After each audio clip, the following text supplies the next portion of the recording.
صدر جنرل پرویز مشرف پہ 3 حملے ہوئے۔ پہلا 2000 میں کامران عاطف نے کیا، اسے 2006 میں سزائے موت سنا دی گئی۔ دوسرا 14 دسمبر 2003 کو راولپنڈی کے جھنڈا چیچی پل پہ، اور تیسرا اسی جگہ سے کچھ فاصلے پہ 11 روز بعد ہوا۔ دونوں حملوں میں 14 ملزم ملوث پائے گئے۔ کورٹ مارشل میں 13 کو سزائے موت اور 1 کو عمر قید ملی۔ یہ کیسز یوں تیزی سے نمٹ گئے کیونکہ سب ملزموں کا تعلق کالعدم دہشت گرد تنظیموں سے ثابت کر دیا گیا۔ 1982 میں ضیاء الحق کے فالکن طیارے پہ چکلالہ ایئرپورٹ سے ٹیک آف ہوتے ہی سام میزائل سے حملہ ہوا۔ میزائل فائر کرنے والے الذوالفقار کے اناڑی لمڑے تھے، پکڑے گئے اور کیفر کردار تک پہنچے۔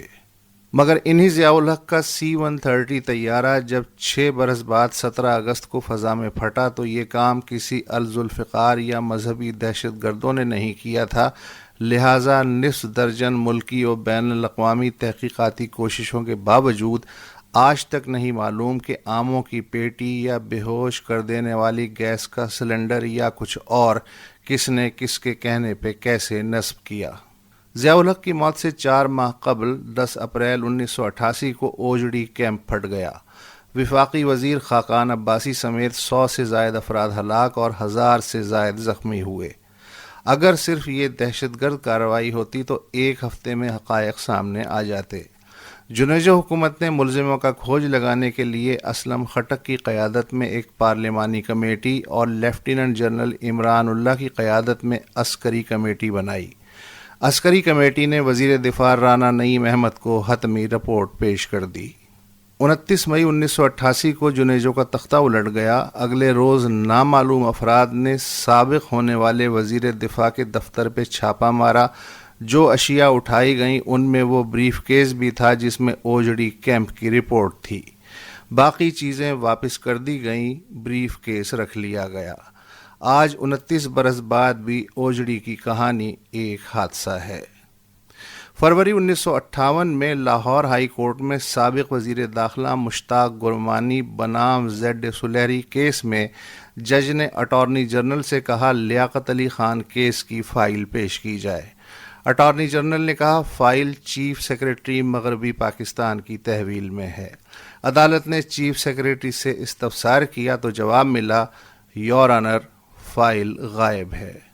جس طرح کمپنی باغ میں ایک پولیس افسر نے دوسرے پولیس افسر کے حکم پہ قاتل کو گولی مار دی، اسی طرح 56 برس بعد اسی کمپنی باغ کے باہر ایس پی خرم شہزاد نے DIG سعود عزیز کے حکم پہ جائے حادثہ کو بے نظیر بھٹو کی شہادت کے 1.5 گھنٹے بعد دھو ڈالا۔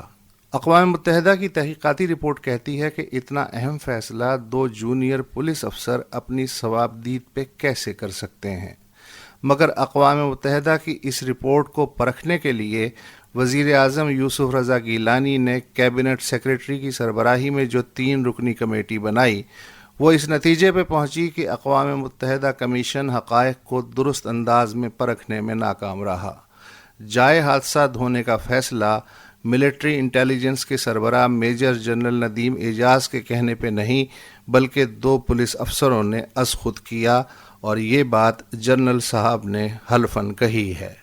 عدالت قتل کے سازشیوں تک بھلے نہ پہنچ سکی مگر اس نتیجے پہ ضرور پہنچ گئی کہ دونوں پولیس افسر جائے حادثہ دھونے اور بہتر سیکیورٹی انتظامات نہ کرنے کے ذمہ دار ہیں، لہٰذا 17 برس قید دی جاتی ہے۔ ویسے قومی مفاد میں 17 برس قید بری نہیں، جب دونوں افسر باہر آئیں گے تو کم از کم زندہ تو ہوں گے۔ بقول جاوید ہاشمی، ڈاکٹر قدیر خان سے کہا گیا کہ یا تو ٹی وی پہ اقبال جرم کر لو ورنہ امریکی طیارہ تمہیں لے جانے کے لیے کھڑا ہے۔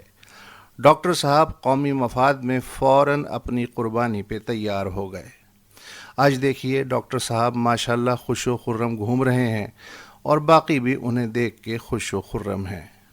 بقول جان ایلیا، میں اپنے جرم کا اقرار کر کے کچھ اور ہے جسے چھپا گیا ہوں۔